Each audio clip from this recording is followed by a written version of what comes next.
Hey everybody, real quick, if you need a recap of Loki Season 1, I've got you covered. Just hit the tab in the upper right-hand corner. It'll take you right to it. Now, Season 2 picks up right where Season 1 left off. Loki is running through the TVA because he's being chased by Mobius, who has no idea who he is, and Hunter B15. Loki gets cornered and he tries to explain to both of them, "It's me, you guys actually know who I am." But they think he's just a variant. He commandeers a ship that he eventually crashes into one of the buildings in the TVA, but he runs into another familiar face when he gets out of it, and it's Casey. And just like Mobius and Hunter B15, they don't know who he is either. At this point, Loki is really concerned. He has no idea what's going on, and then suddenly he just starts to kind of contort his body, and he's shifted to another multiverse. He's in the TVA, and he's in the same location he just was, but it's different. And this time, when Casey sees him, he recognizes him. Loki gets a clue on what's going on, though, when he looks down at the floor and there's a crack. A crack that he had just caused by crashing his vehicle into this location. Loki asks Casey, how long has that been there? And Casey tells him, it's been here as long as I can remember. And Loki is starting to put the pieces together that he must have been in the past, and now he's where he's supposed to be in the present. He asks Casey to take him to Mobius, but then suddenly he contorts and changes universes again. It's not like Casey knows what happened to Loki. He just stumbles up to Mobius and Hunter B15 and lets him know that Loki was looking for him. And they're very surprised to hear that Loki was there. But then they get called into the new Judges Council. It's run by General Dox and Judge Gamble. Just as Mobius and Hunter B15 head in the elevator, Loki comes back. He sees Casey, he asks where Mobius went, and Casey says they went to the war room. But on Loki's way to the war room, he once again switches universes. And this time, the war room he ends up in is the one in the past, and it's very different. This war room has statues of Kang or He Who Remains, whichever one you want to choose. Nobody's in it, but there is a tape of He Who Remains talking to Renslayer, saying how they're going to rule together. She's perfect. In the present-day war room, you've got Mobius and Hunter B15 having to answer for why exactly they're not pruning the timelines. Both Mobius and Hunter B15 explain everything about how it's all a farce. And Judge Gamble actually agrees with them after hearing them out. She's not going to order that the branches get pruned. She's just going to leave it as is. See what happens. Right after she makes this order, Loki glitches into the room. Loki is so relieved to see Mobius, and even more relieved when Mobius recognizes him. He starts to explain to Mobius that they found him, He Who Remains, the guy at the end of time. But he stops his story because he notices that the wall is different. Those statues of He Who Remains, they've been covered up. So Loki grabs a pruning stick off of one of the hunters, and he uses it on the wall to reveal the statues that have been hidden. He starts telling the entire room, that is who built this place, gesturing to the face. That guy right there stole your life, and that is who's coming back. Mobius starts taking Loki out of the room as Loki is saying, Sylvia was going to kill him, but I don't know where she is now.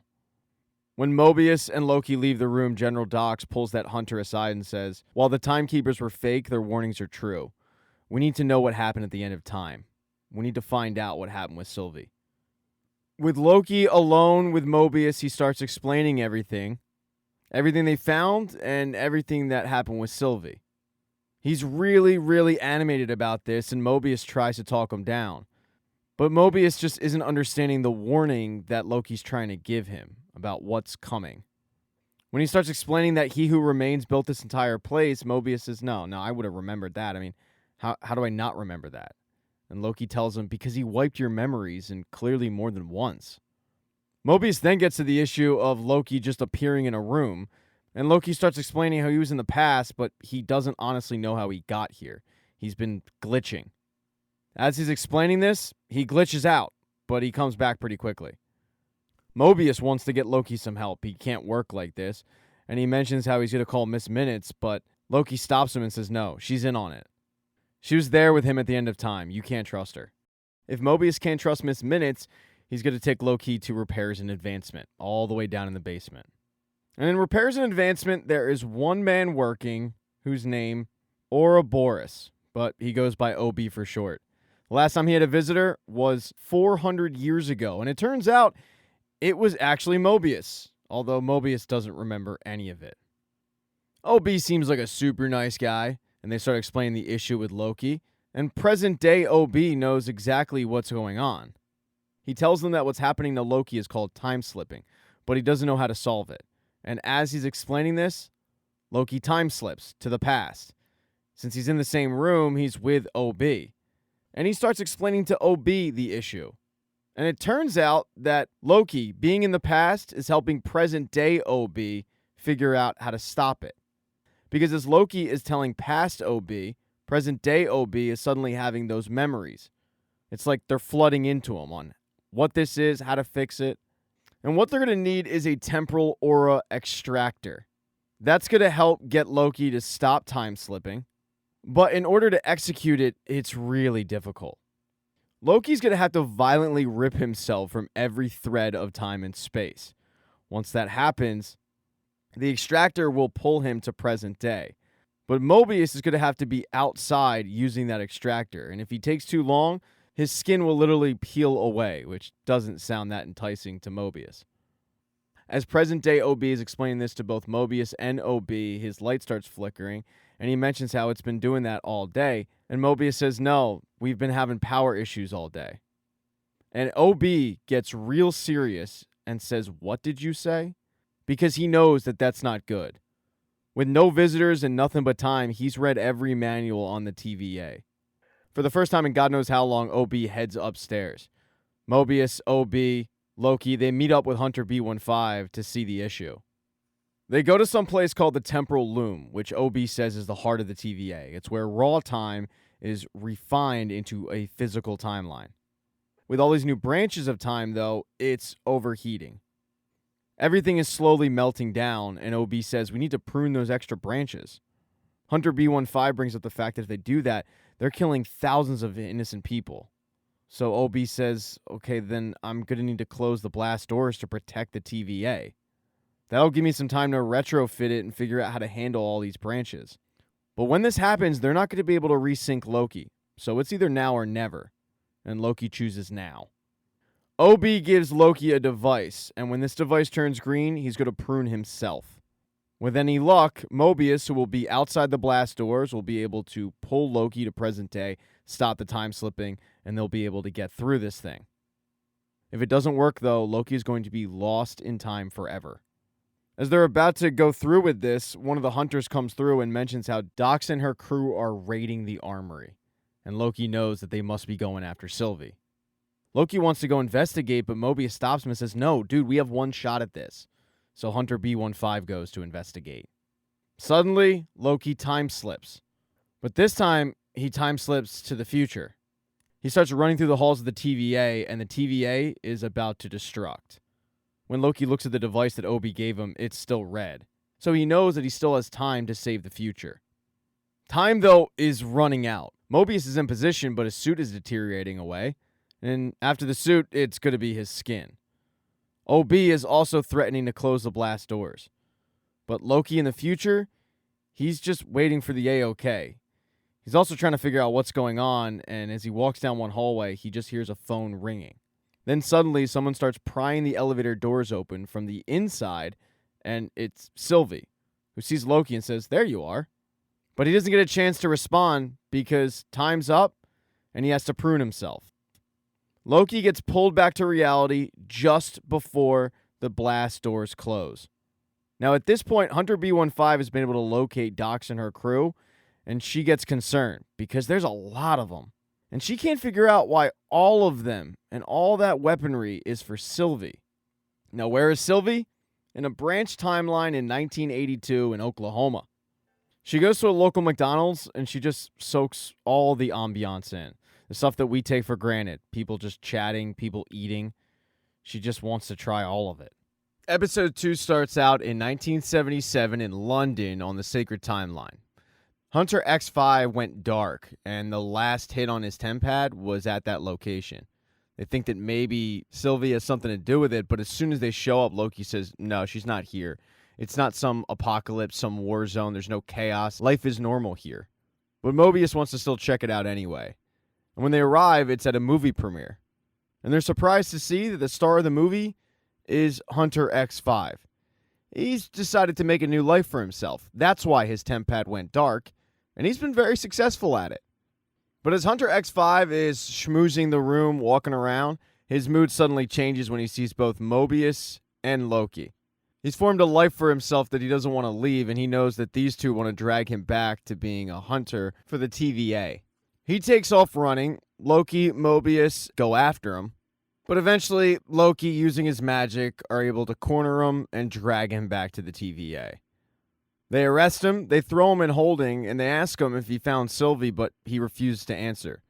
The other thing is, he clearly did something to his temp pad, but he's not telling them what exactly it is. Hunter B15 is sure that he will talk, he just needs to sit and kind of marinate in holding for a while. In the meantime, Loki and Mobius take the temp pad to OB to see if he has any idea what exactly this guy did to it. When they arrive, though, OB's a little bit busy. He's trying to fix the Loom to handle all these new branches on the timeline. Because of that, OB doesn't really have time to look into the temp pad, but luckily he did write a manual. So he hands them the book and says, everything you need to know about the temp pad should be in here, and then he goes back to trying to fix the Loom. While they're downstairs, Hunter B15 went to Casey to ask if they've gotten any luck on getting a hit regarding Renslayer's temp pad. And at first, he's a little weird about it and says, what, this, secret mission? But she says, no, it's not a secret mission. Why would tracking her temp pad be a secret after all she did? And Casey just kind of nods and says, yeah, right. Well, no, we haven't gotten any luck on it. We're having to search for it manually because Miss Minutes is gone. And with all the new branches, it's like trying to find a needle in a haystack. But I did find something else. Renslayer erased the data from her temp pad. But I was able to piece together who sent the last message. It was Miss Minutes. As soon as Hunter B15 hears this, she knows that Mobius and Loki also need to hear this information. So they both walk over to find Loki and Mobius trying to figure out what to do with the temp pad, and they let them know what Casey found. Loki brings up how when he was in the past, he heard an old conversation on a recording with He Who Remains and Renslayer, and it did sound like she was partners with him. Casey tells everybody that he will continue to search for them, but it's going to take some time. He then notices Loki fiddling with the temp pad, and Loki thinks that it blocks TVA tracking, but Casey picks it up and says that's not what it does. He's not quite sure what it does, but he knows it doesn't do that. And that's because Casey has read the TVA manual up and down. Casey's going to dive into it and find out exactly what it does do. And in the meantime, Loki and Mobius want to take a run at Hunter X5. Find out if maybe he's ready to talk. They need to know three things. Where's Docs? Where's Sylvie? And what did he do to that temp pad? But when they go in, Hunter X5 isn't in the mood to talk. First of all, he doesn't go by Hunter X5 anymore. He goes by his stage name, Brad Wolf. And Brad Wolf has become quite the douchebag. The only thing that gets accomplished is Brad pissing everybody off. He even manages to piss off Mobius, who usually is unflappable, when he brings up the life that Mobius left behind and doesn't seem to care about. It gets to the point where Loki has to pull Mobius out of that room. Loki's never seen Mobius like this before. So he takes him to cool down and grab a slice of pie, where Mobius does admit, yeah, okay, Brad got under my skin. During this pie session, Loki does ask Mobius, aren't you curious about what your life would have been like? And Mobius says no, because that's not my life. I actually like to thank the guy who kidnapped me and brought me here. The way he looks at it, the TVA is the only life he's ever known, and he likes it. The way Loki looks at it, well, if you don't know what your life could have been, you're never going to know how good you could have had it. The conversation then gets on track to X5/Brad, and they talk about how they're going to get through and get some answers. They've figured that he probably did find Sylvie, he just didn't turn her in. After that, he walked away to form a new life. They know that they need to get Brad to reveal where Sylvie is, so they decide to play good cop, bad cop. They both enter and wheel in this giant machine, and at first, Brad isn't concerned, until Loki locks Mobius out of the room. And this is all staged, but Brad doesn't know it. Using the machine, he's able to trap Brad in a box that gets smaller and smaller until finally Brad is looking like he's stuck in a trunk. And if the thing gets any smaller, Brad's going to die. So Brad, of course, gives up the information that Loki and Mobius wanted. Brad finally reveals that Sylvie has a new life. Mobius and Loki then take Brad and get ready to go see this new life that he's talking about. But as they head off to 1982 on the branch timeline, up in the control room, OB is still trying to figure out the Loom, but there's a problem. The blast doors won't open. Hunter B-15 thought that Casey might be able to help, so they stop on by, only to find OB screaming, "We're all going to die." That's because when he showed up to plug it in, a warning message popped up on the screen saying access denied, invalid temporal aura. He then realized that the blast doors weren't opening. So when Hunter B-15 and Casey show up, he's a little frazzled. But when Casey realizes that it's OB who wrote the manual, he gets starstruck. He actually asks for an autograph.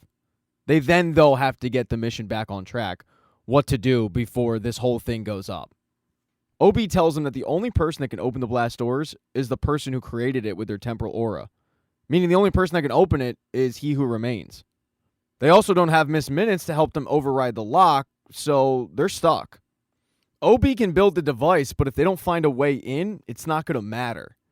Basically, they have to convince a rogue AI to come back to work and help them circumvent the system. As they try to figure out a way to do that, Mobius, Loki, Brad, they've all arrived in a McDonald's parking lot in 1982 on the branch timeline. And Brad is really twitchy. He doesn't want to be there, it's become clear. But it doesn't matter. Mobius and Loki drag him inside, and sure enough, there's Sylvie, living a completely different life. When she sees Loki, she goes on her break, and the two go outside to talk. She asks him why he's there, and he says, "There's been a problem. It's complicated, but I've been pulled through time, between the past and the present. But when I was in the future, I saw you.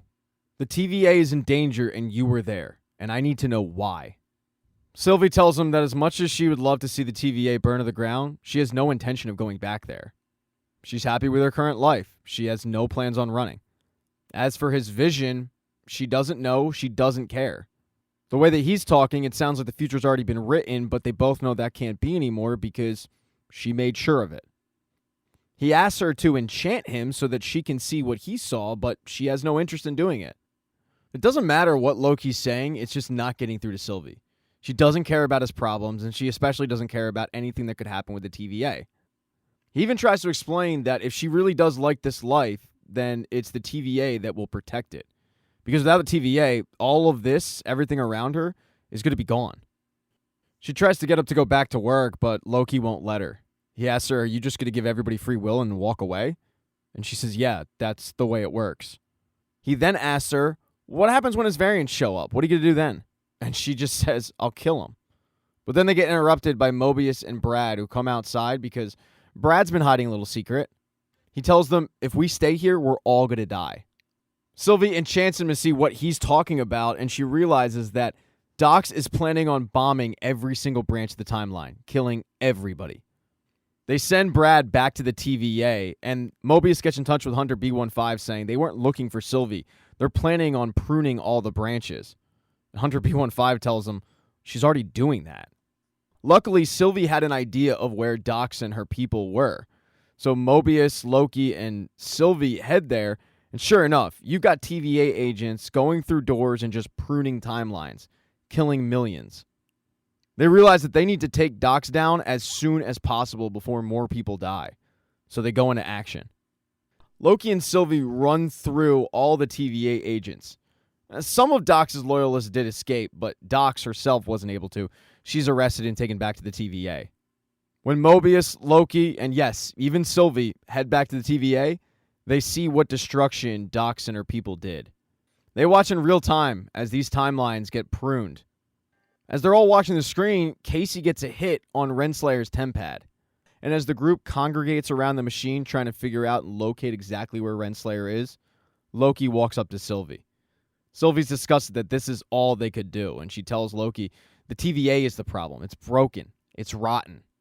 I'm going home, if it's still there. And then she opens up a doorway and goes back to where she came. Luckily, that McDonald's is still there. And Sylvie soaks it all in by sitting on the bed of her truck and just looking up in the sky. Her manager, Jack, who's probably 17 years old, comes out to check on her, but she says she's fine and that she'll be in tomorrow. In episode 3, we find out where Renslayer and Miss Minutes are. They're in Chicago, Illinois, Sacred Timeline, 1868. Renslayer was summoned there by Miss Minutes, and she's pretty confused because it's a crap hole that she walks into. Doesn't really make sense. But Miss Minutes assures her this was He Who Remains' plan. This is exactly what he wanted. You have to take this item, deliver it to that window at this exact time. And the item is a TVA manual.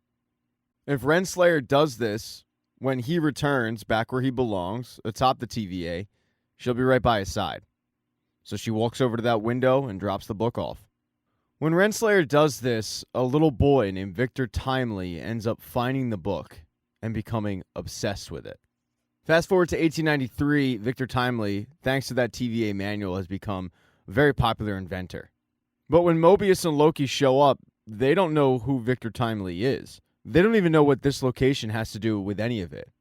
But what they do know is the Tempad got a hit on this location, and they need to find Miss Minutes. Since Miss Minutes was the last one to contact Renslayer, they feel like if they find Renslayer, they find Miss Minutes. And they need Miss Minutes because the Loom is quickly failing. They need to either scale it, get He Who Remains back, which doesn't really seem like an option at this point, or get Miss Minutes to override it. They feel like their best bet at this point is to get Miss Minutes. And shortly after arriving at Chicago in the World's Fair, they find out they are on the right track because the news isn't really about all the inventions and everything about the fair. It's about this ghost clock that's terrorizing those at the fair. Doesn't take a genius to figure out that the ghost clock is Miss Minutes. They walk around the fair just looking for clues, and they finally find one. It's a sign advertising Victor Timely's temporal marvels. When Loki sees it, he's convinced that if they go there, they'll find Renslayer. And they aren't wrong. Shortly after arriving, they do see Renslayer from afar, but they keep their distance. And Renslayer is with Miss Minutes. She's carrying Miss Minutes around in a bag. A few minutes later, the show starts with Victor Timely.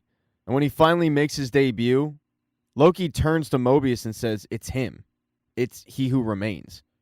But Victor Timely is very, very different than He Who Remains. Let's just say the guy's public speaking skills aren't great. It takes him about 45 minutes to say happy birthday. But the Victor Timely show displays a very early version of the Loom. Suddenly, they don't really care about getting Miss Minutes. They care about getting this guy because he's a variant of He Who Remains. If they get him back to the TVA, they can have his temporal aura, and then boom, all's fixed. But when the show wraps up, Victor Timely's a very, very popular guy. Everybody wants to get their hands on him because they want to buy his product. One particular guy comes up and wants to propose a partnership, but Victor just says, no, I don't do partners. He decides to just stand up and start a bidding war, and he sells the temporal loom for $1,000. Once he gets the money, he gets the hell out of there. Renslayer and also Mobius and Loki are chasing after him. Renslayer gets to him first, and she's pretty surprised when Loki and Mobius catch up. She wasn't expecting to see both of them. And this Victor Timely guy goes, wait, you guys know each other? And they have to do the awkward, well, we used to work together. We're kind of an acquaintance. But both of them are trying to pull this guy in their direction. Renslayer wanting to talk about his, quote, future, while Mobius and Loki want to just save the future. As both groups are pitching Timely on why he should come with them, the guy who just bought the loom comes out screaming how his invention is fake, and he wants his money back. Well, Victor Timely isn't about to just hand over $1,000 in the 1800s.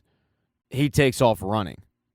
Well, everybody chases after Victor Timely, and Timely is trying to evade the people who handed him money.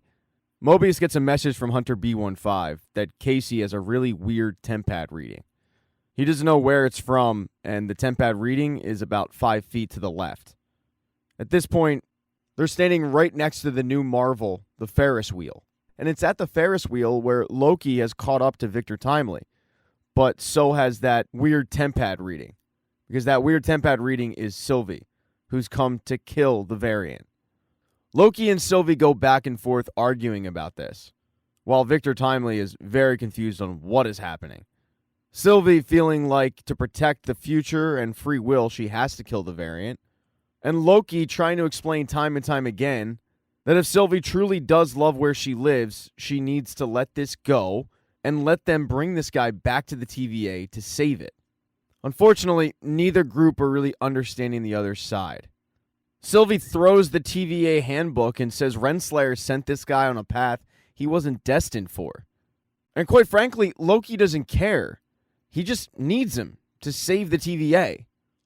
While they're arguing in a Ferris wheel car, outside, Renslayer and Mobius are chatting it up, where Mobius tries to explain the severity of the situation to Renslayer about how the TVA is about to run out of time and go kaput, but Renslayer just looks at him and says, no, there's no we anymore.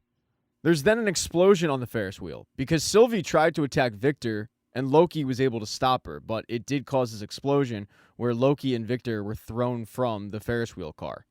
Right away, everybody crowds around both of them, so Loki can't find Victor to drag him back to the TVA. Renslayer gets to him first. Victor, Renslayer, and Miss Minutes head back to the location where Victor was staying. At first, he shows her all his inventions, but then he starts focusing on Miss Minutes, asking what exactly she is. And Miss Minutes says, I'm a conscious and sentient artificial intelligence entity. While most people are terrified of Miss Minutes, Victor is enamored with her. He then asks both of them, can you tell me exactly what's going on here? And Renslayer starts to tell him about the version of him that will create the TVA. This is a huge, stunning revelation to Victor, who grew up reading that TVA handbook.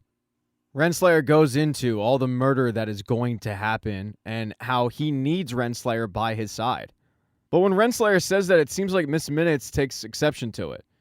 It seems like Miss Minutes doesn't think that Victor needs Renslayer. It seems like she thinks the only person that Victor needs is Miss Minutes. Renslayer cuts back in and lets him know that the Loom at the TVA is in trouble and they need him. And that's confusing to Victor, who says, well, that's what the wizard told me. I mean, why aren't you guys working with him? And both of them just tell him he can't be trusted. He helped kill your variant. They then start to hear banging coming from the door, and Victor realizes, yep, it's time to go because people are looking for their money. Renslayer wants to take him straight back to the TVA, but he says, no, I'm not going anywhere without my latest prototype. So the two take off, hopping on a ship and sailing away. On the journey, Victor starts telling Renslayer how the TVA handbook has really dictated the course of his life. He started taking an interest in things like time.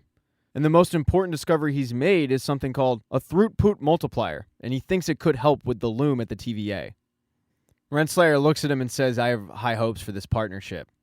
But a partnership is something he's not interested in.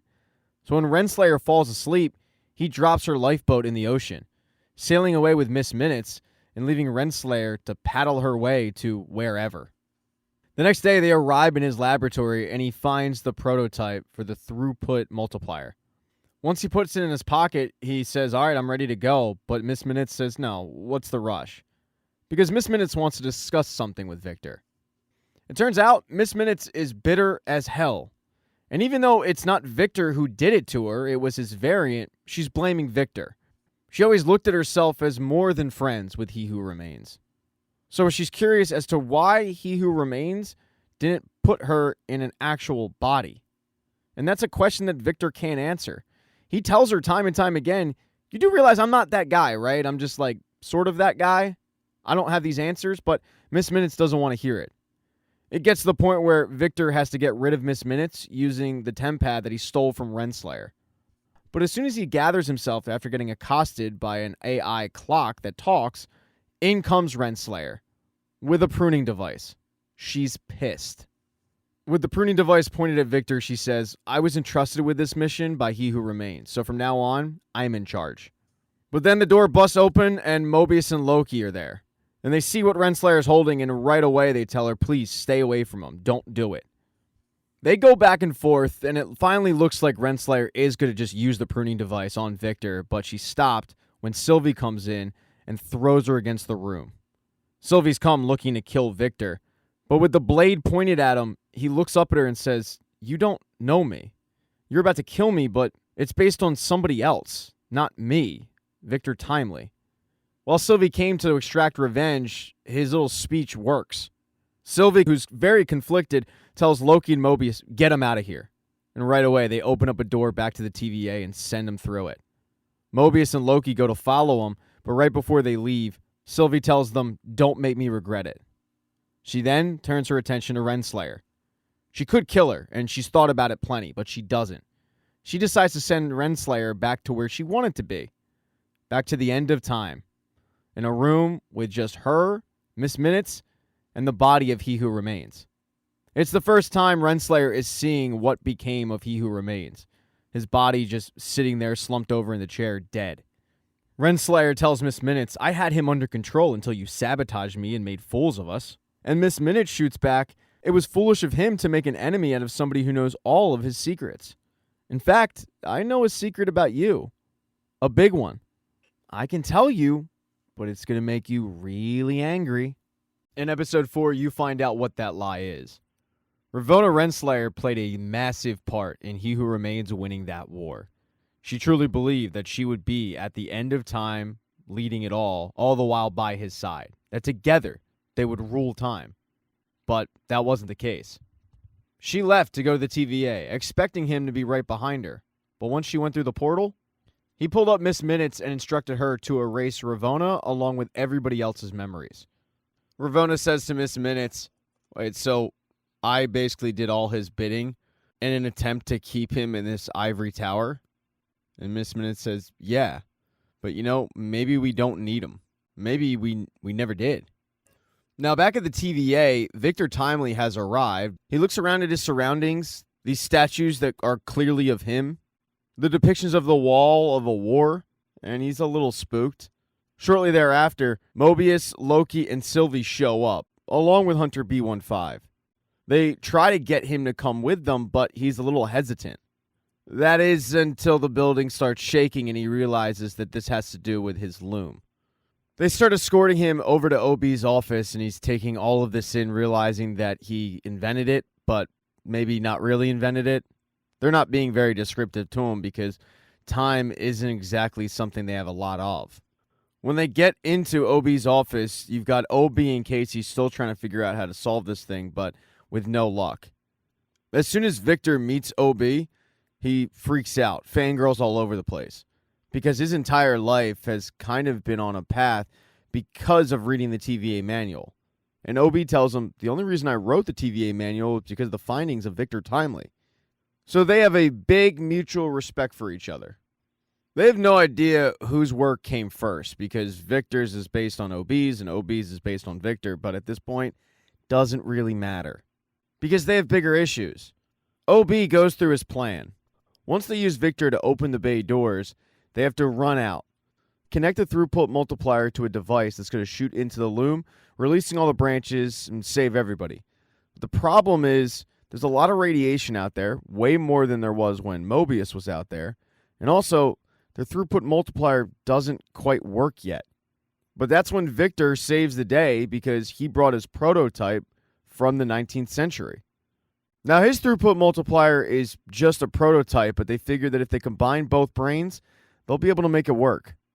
While those two work on the device, Mobius decides, I'm just going to go grab some pie.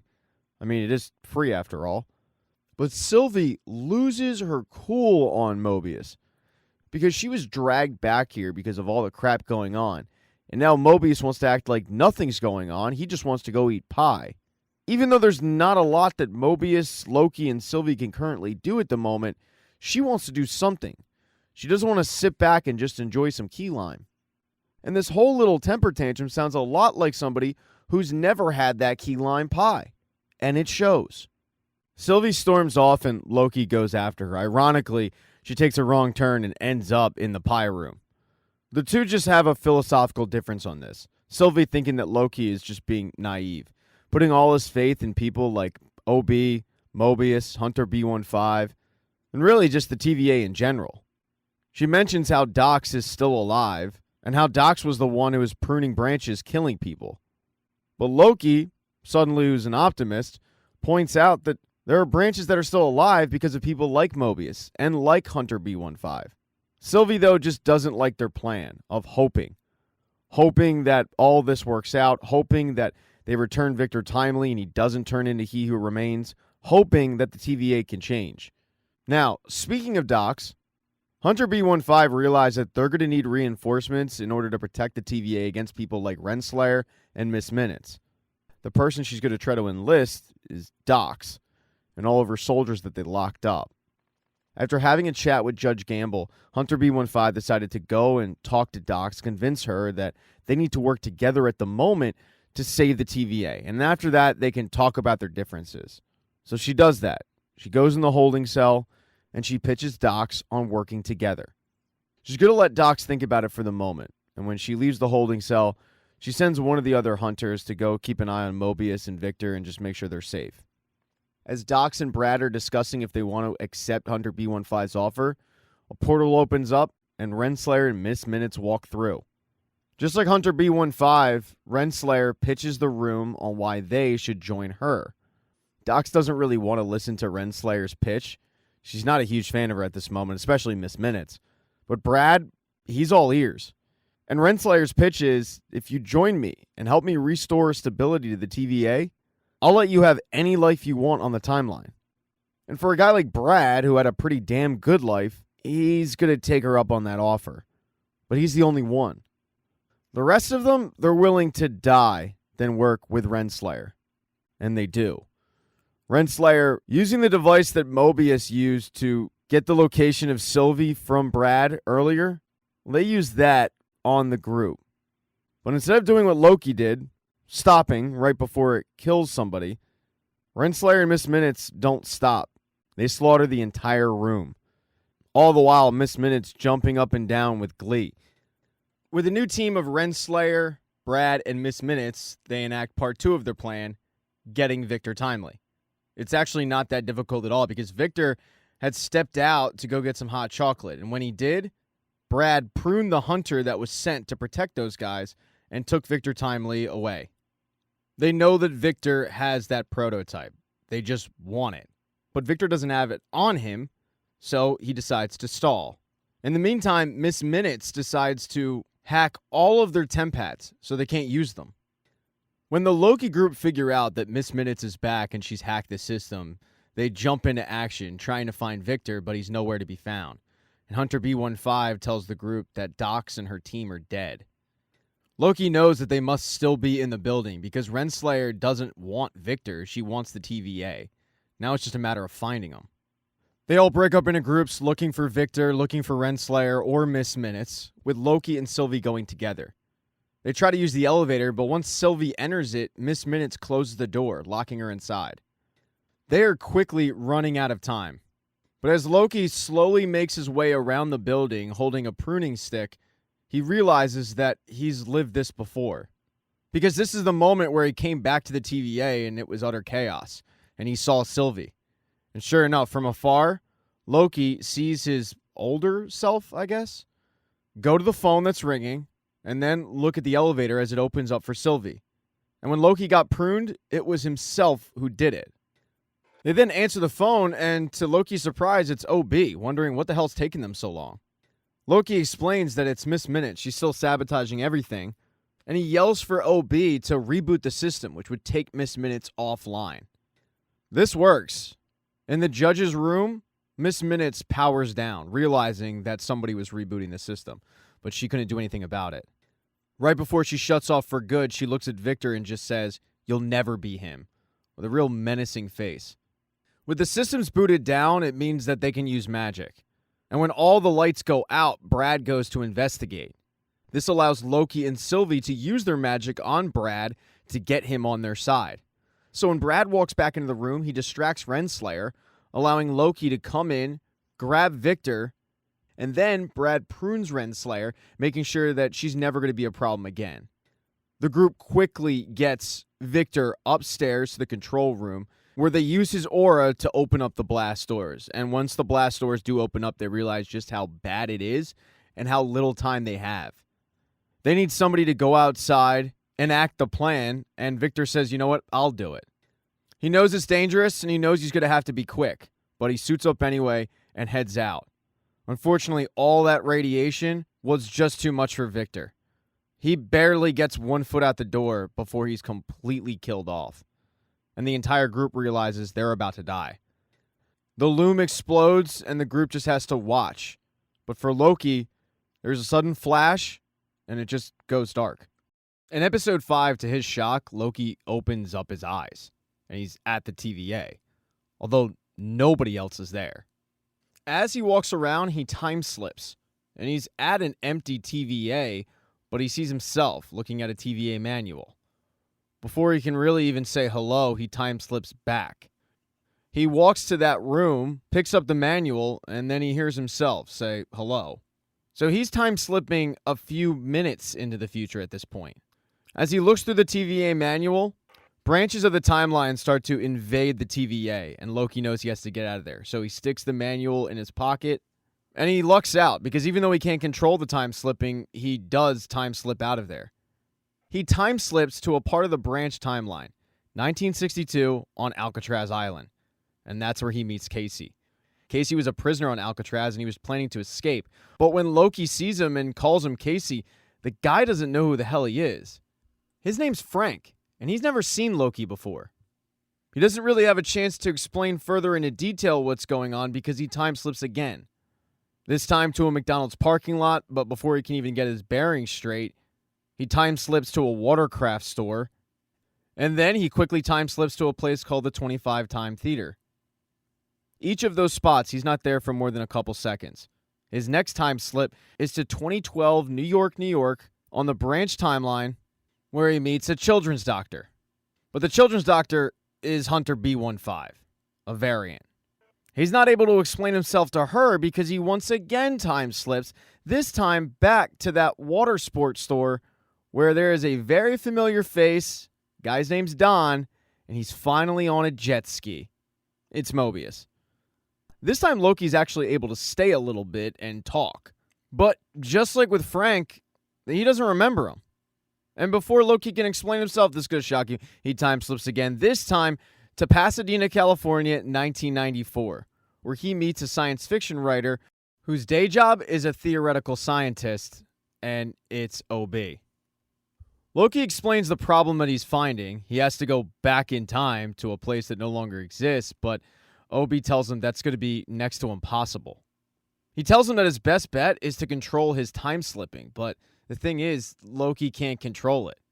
He tells Loki that this really comes down to science and fiction. With science, it's all what and how, but with fiction, it's why. And all of this sounds like fiction, so he asks Loki, why do you need to do this? Loki tells him that if he can't save the TVA from being destroyed, then he can't save everybody from what's coming. To OB, that sounds like a pretty big why, so he tells Loki, well, then try to control it. And Loki tries, but he fails. OB, though, has a really good idea. He tells him that all of his friends have an aura, and since they were in that moment in time has an aura. So if he gets all of his friends together, he should be able to use that aura to go back to that moment in time and hopefully save the TVA. The issue is they don't have a temp pad, which means that OB would have to invent one from scratch, but the good news is Loki has a TVA manual, so he hands it over to him. He's planning on sitting and just waiting and helping out OB any way he can, but he time slips. This time to the house of Don, a.k.a. Mobius. And Don's pretty surprised to see him because he just thought he was a weird customer. But Loki starts to explain to him how they actually know each other and how this has to do with time and saving all of this. And to Don, who's a single father of 2, this sounds like absolute crazy talk. I mean, he's ready to call the cops. He explains to Don that Mobius is his real name, and he comes from a place called the TVA, a place he really, really cares about. Don still isn't buying any of it until all of a sudden a portal opens up and OB walks through. Loki makes mention that he can't believe that OB was able to get this done in a couple of minutes, but OB says it didn't take me a couple of minutes, it took me 14 months, and I lost my wife. But hey, what now? Using OB's mock temp pad, they're able to show Don/Mobius that they need his help and they can drop him back at any point in time. So while to Don, he would miss his 2 boys, to his boys, they'd be none the wiser. They could drop him back to the moment where he walked away. And if he truly cares about them, he'll come and help because, without his help, then none of it's going to matter. It's pretty convincing because as Loki's saying this, Don and Loki are watching the conversation they literally just had. So Don decides to agree. The next step is convincing the Doctor / Hunter B15, which Loki is able to do, and then convincing Frank / Casey, who just escaped from Alcatraz, so he's looking to get anywhere but San Francisco. The last person he needs to get is Sylvie. He goes to the location of the McDonald's parking lot, and he starts off by saying, this is going to sound crazy, because nobody else knew who he was. But to Loki's shock, Sylvie recognizes him. She remembers all of it. They decide to go off and have a drink, and Loki explains how he found Mobius, Casey, Hunter B15, and they don't remember anything. And Sylvie says, yeah, they're finally back in their real lives. But Loki mentions how they now should have a choice. Yes, before they were kidnapped, they didn't have a choice. But now, well, they should. They should have a choice on whether or not to help out. And while all of them have agreed to do that, Sylvie doesn't want to. She prods Loki on explaining why he even wants to do this, and finally he admits, I want my friends back. To which Sylvie says, well, there you go. We're both selfish. Loki heads back to the TVA without Sylvie, and he lets everybody know, doesn't matter. You guys can go back to where you came from. But before they can actually do that, Sylvie shows up. And it's not really by choice. She headed to a record store and was kind of just zoning out when the record store was invaded by branch timelines and completely destroyed. So she had to use the temp pad to go somewhere, and she figured the TVA was the best spot. When she arrives, she realizes just how serious the situation is, and she tells Loki, yeah, everything's falling apart. The branches are dying, and I don't know what it means, but there's got to be something we can do. And Loki says, yeah, we can go back, and we can stop the Loom from melting down. All of us are together. We have the coordinates to head back to that moment in time. But unfortunately, they don't have the temp pad that OB created because it's gone. They start questioning the one prisoner in the room, but then he disappears, just like the branch timelines. And then OB disappears. And one by one, they just start disappearing. Loki starts grasping at the final person to disappear, who is Sylvie, and suddenly he time slips back to a few minutes ago, when Sylvie had just arrived, and he realizes he did it. He controlled his time slipping. It was never about where, when, or what.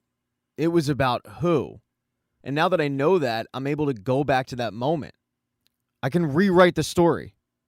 And sure enough, he time slips, and he's back at the TVA with OB, ready to do just that. And in the season finale of Loki, he shows up at the TVA, and he watches Victor Timely go out. Immediately, he runs up to OB and says, what could we have done differently? And OB's answer is, we had to be quicker. So Loki tries that. He tries showing up and scurrying Victor Timely out the door, but still, it doesn't work. So he goes back farther. He goes back to the first time that Victor Timely showed up at the TVA, and he starts to hurry him through the process. But still, doesn't matter. He goes back to when they re-kidnap Victor Timely, and he hurries him through the process, but it still doesn't matter. So Loki goes back even farther, to the moment where he introduces OB and Victor Timely. He reaches a problem, though, when OB says, well, it's going to take me a bit to reconfigure the prototype. So Loki asks him, well, how long will it take you to teach me what you know? And the answer is centuries. So Loki keeps replaying it for centuries until he is an absolute wizard in the departments of mechanics, physics, and engineering. When he finally has a good enough grasp to build the multiplier, he goes back to that moment. He scurries Victor Timely through the process. He builds the multiplier so they're not wasting any more time. By the way, this is taking everybody by surprise because they can't figure out how exactly Loki knows all this. And the whole time, he's just reassuring everybody, no, this will work. Don't worry, this will work. But of course, they're a little skeptical. Loki pushes on, putting Victor Timely in the suit, handing him the multiplier, putting Victor Timely in the suit, handing him the multiplier, and even giving him warnings that Loki's seen before that ended up causing destruction, like the multiplier rolling off the walkway, an area of the walkway where he trips, things like that. As Victor makes his way out, they then just take their places, waiting to see if it'll work. And finally, after centuries of trying, Loki is able to get it where Victor Timely walks down that walkway, loads up the multiplier, spins the device, shoots it off, and it works. Victor Timely is even able to get back to the TVA unscathed. Because of this, the entire group is celebrating, but nobody more so than Loki. They all are able to sit back and watch as the Loom is starting to get things back in order. But that celebration is short-lived when OB and Casey go and look at the readings and something's not right. Loki, now being an expert in the field, also goes to look at those readings and, yeah, something isn't right because the Loom is going back to the way it was. And Loki can't figure it out. I mean, they did everything they were supposed to. They scaled this thing. But that's when Victor pipes up and says, it's not going to matter. The Loom wasn't built to continuously scale. So no matter what you guys do, you're always going to run into this problem. With Loki realizing that he did everything to save that Loom and it didn't matter, the only thing left to do is save He Who Remains. He goes back to the moment where Sylvie was about to kill He Who Remains and he tries to get her to stop. He explains that what she's about to do is going to start a chain reaction that will end everything. But of course, she doesn't believe him, and she says, if you want me to stop, you're going to have to kill me. They start a little bit of a fight. Of course, Loki not really trying to win. He doesn't want to hurt Sylvie. And in the end, Sylvie kills He Who Remains. But Loki replays this over and over again. Every time trying to get through to Sylvie, every time failing, and He Who Remains ends up surviving. It gets to the point where Loki turns to He Who Remains and says, why aren't you trying to stop her? So He Who Remains does. He is able to pause time, freeze Sylvie in her tracks. She's not able to move. And it allows He Who Remains and Loki to sit down and actually have a chat. It's there that He Who Remains explains all the time slipping. All of that wasn't a glitch. It was him. He planned all of this. He wasn't about to let Sylvie actually kill him. No. He set this whole thing up. And he's actually really surprised that Loki hasn't been able to figure out how to pause time. But they go through the conversation so many times that Loki is finally able to pause time. So while He Who Remains thinks it's the first time they've had this conversation, they've actually had this conversation a dozen, hundreds, thousands, millions of times. While this is a really nice little trick, though, Loki does have a Sophie's choice.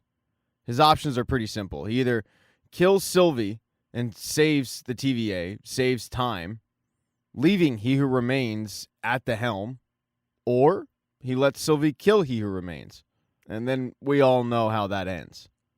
But Loki has another idea. What if he were just to destroy the Loom? But He Who Remains says you can't do that. I mean, the Loom prevents a brutal war where nothing survives. Not even the sacred timeline. He asks Loki, can't you see what I'm offering here is mercy? I'm the guy who has to make those tough decisions. Every moment of peace you've ever had, it's been because of me. Loki, however, vows to find another way.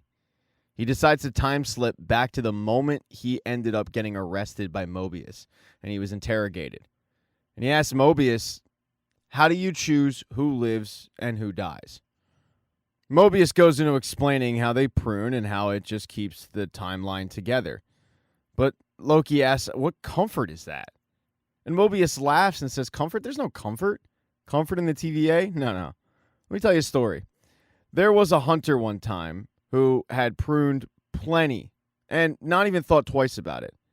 But there was one variant who was set to kill thousands. I mean, thousands of deaths from one variant. It seems pretty cut and dry.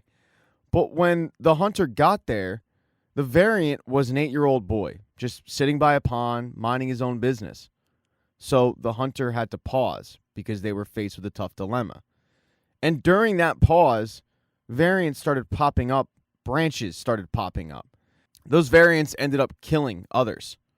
A couple of hunters ended up dying, all because one hunter paused to think about whether or not she wanted to prune a child that would kill thousands. Now, luckily, another hunter stepped in and did prune the boy before it could get really out of hand. But nobody ever would have died except the boy had that one hunter just kept the bigger picture in their mind. And as it turns out, by the way, that hunter ends up being Renslayer. Loki suddenly has an idea of what he has to do. He probably is going to have to kill Sylvie, keeping the bigger picture in mind. but he wants to get her blessing for it.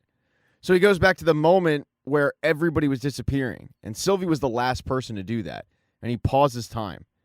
He explains to her that he's gone through this process millions of times, and the only way that everything survives is if she doesn't kill he who remains. She knows that means that Loki would have to kill her, but she's not going to give him her papal blessing. She tells him that he would just be replacing one nightmare with another.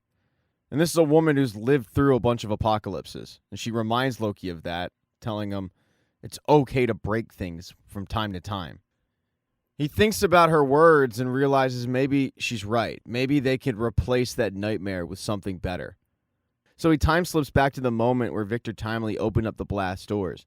But instead of letting Victor Timely go, Loki decides to volunteer this time. It takes Mobius and Sylvie completely off guard, and they definitely don't want him to go, but Loki doesn't give him a choice. He locks the door behind him so they can't stop him.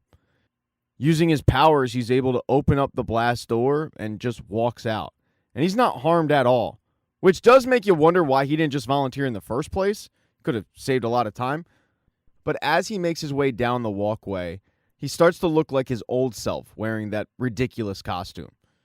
He gets close enough where he can use his powers to stretch the loom out, and using all his might, he destroys it.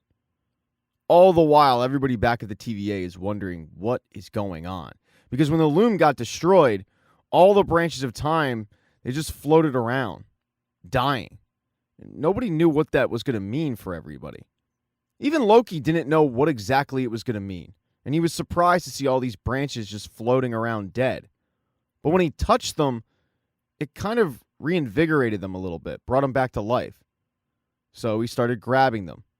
And then he started walking through time, one foot in front of the other, all the while grabbing different branches that he could bring with him. He walked and walked until finally he got to the end of time. He got to the throne that he who remains used to sit in, and he was able to sit down, connecting all of the branches, and not building a loom this time, but starting a tree of time. This works. The TVA is saved. Loki sits at the end of time, controlling it all and keeping it all together. As for the TVA, it seems like a much happier place. They've even brought back Miss Minutes. And though OB doesn't know if she'll try to kill anybody, he's hopeful that she won't. Instead of having 3 judges in charge of everything, they've really opened it up to allowing a free Discord for anybody to voice their opinions. It's something that Hunter B15 really, really enjoys. Before she heads into that meeting, she does ask Mobius if any of He Who Remains' variants have popped up on the timeline. And there have been a few, but for the most part, they're keeping it under check. None of them have any idea about the TVA. One of those variants, by the way, is a young Victor Timely that didn't have the TVA manual dropped into his window. So he just goes about living his life. We think. This, however, will likely be the last report that Mobius gives to Hunter B15. Because he tells her, I'm leaving. I don't think anyone's really going to miss an old analyst here, but I just have to find out. She's pretty broken up about it, but does let him know, if you ever want a seat in there, it's yours. Mobius is always going to be welcome back to the TVA. And then she heads in. Mobius heads off to go see that life that he could have had. And from a distance, he watches Don play with his 2 boys, thinking about what could have been. He's not alone, though. Sylvie is with him. Sylvie just stopped by to make sure he's okay and say goodbye. He does ask her, where are you going to go? And the truth is, she has no idea. She's just going to kind of wander about. As for Mobius, he's content with standing there a little bit longer and just letting time go by. Now, as for a couple other members of the TVA, you've got OB, who wrote his 2nd edition ever of the TVA handbook. He's very excited about it. And then finally, there's somebody that we thought was gone, and that's Renslayer. Yes, she got pruned, but she wakes up in a field with a pyramid off in the distance. And then she sees something horrifying. It doesn't seem like it's Goliath because the light around her isn't green. No, the light around her is purple. And that is how Loki Season 2 ends. Thank you so much for getting this part of the recap. Please consider subscribing to the channel. Hit thumbs up if you like this. Smash that thumbs down button if you thought this video just absolutely sucked. Be nice in the comment section. If I got something wrong, hey, it happens. You make mistakes, right? Don't be a dick. Instead, go buy a t-shirt. I have those. I have plenty of merch. Go buy a mug or something. It'll make you happy. It'll make me happy. It's a win-win. Just know I do appreciate you guys checking this video out, though.